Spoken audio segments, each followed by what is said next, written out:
What's up? What's up? It's Occasional Fayon back for another occasional video.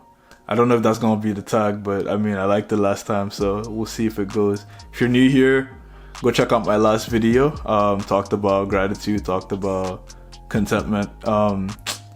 So yeah, see if this is a channel that you want to follow. But definitely, if you like this stuff, like, subscribe, and let's get into the video.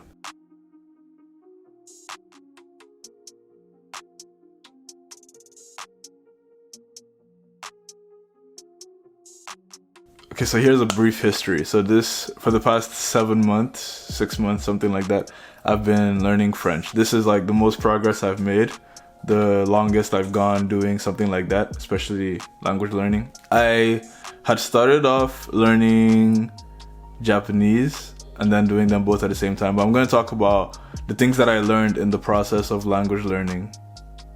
So it's learning from the process. Yeah. So as I said before, I was doing both French and Japanese. Now, if you ever tried learning Japanese before, you know you have to, as an English speaker, you have to learn the way to write if you are trying to get very immersed into fully understanding the language. You learn hiragana, katakana, and kanji. And I had started doing that. And then there was a point where I was doing both French and Japanese at the same time. And realizing that my French, I will say it was easier for me because as an English speaker, we have a lot of words that overlap. I was making slow progress in both, trying to do both Japanese and French at the same time. It was cool, the idea of, speaking these two languages in addition to what I already know.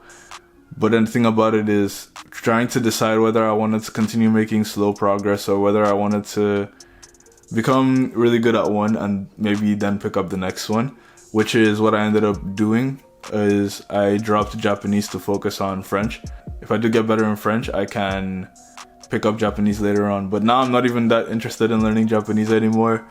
But the whole point of it is multitasking it's weird. Like I personally multitask a lot. I do things at the same time. But the thing is, if you want to make fast progress at something or pay a lot of attention to detail to something, it's good to focus on just that one thing for the time so that you can get really good at it before, trying to switch to something else, because, the brain is weird. I'm not a psychologist. I can't go into all the psychology.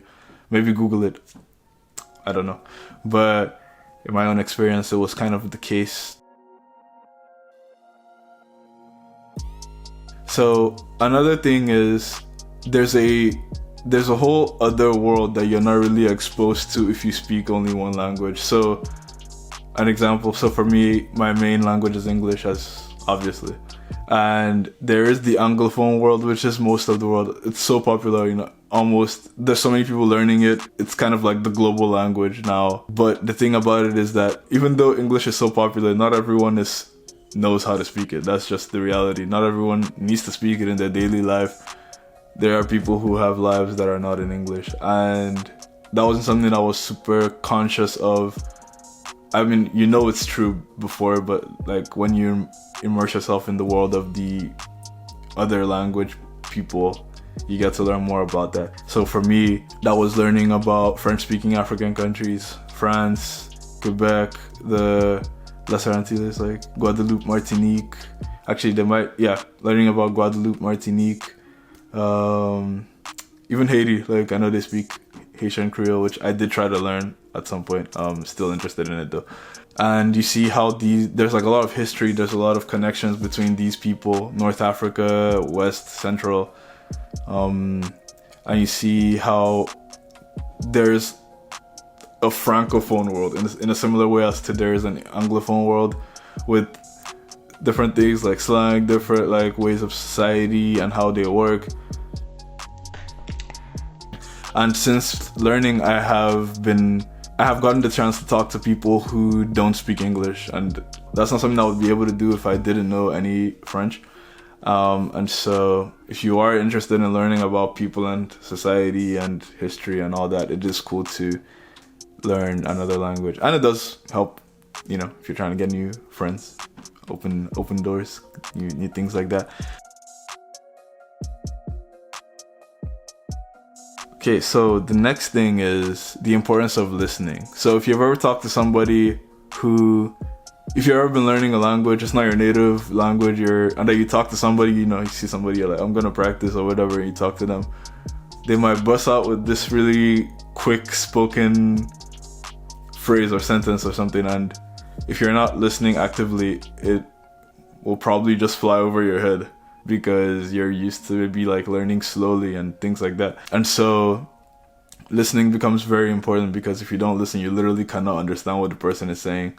So this lesson, right, it's definitely one that applies to learning a language, but it also does apply in like life in other ways. You know, bad listening can lead to miscommunication, and that's something that can mess up relationships and how you see people.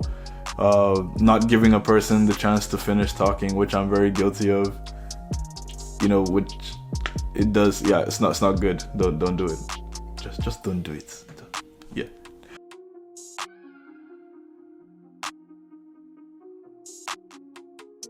The next one is continuing. So, as probably hear a lot, languages, you don't ever finish learning a language or whatever. You might get to a point where you are okay and you say I'm fluent, but even in English, I don't know all the words. There's so much to learn. But the thing about this kind of a process is one of the most important things is continuing. And this is not just with languages, like as all my other things are. This stuff applies to different aspects or different things that you try to do or a person tries to do, because as you learn, you find out how much you don't know, you just continue. And there's some days when it feels like trash, you just want to give up. It's like, yeah, it's like that. It can be very tasking, I don't know. Whatever that word is, you know what I mean. So it can be difficult, but the important thing is to actually make an effort to continue. Whether it's doing a little, doing a lot, yeah, definitely take breaks, definitely take time off. But yeah, it's like once you drop something completely, it's like, okay, then it's gone. But if you don't, you're good, or you can still have it. It's cool. Yeah, those are just some of my things. Yeah, thanks for watching. If you're here, like, subscribe, hit the bell, do all the things. I don't know, like don't I don't know that bell thing. I don't ring the bell. Don't do it. Don't worry about it. It's cool. But definitely check out my previous videos. Check out the channel. Follow me on socials. Add me, DM me, talk to me. The things. Yeah, and we'll see you in the next video, God willing, and peace.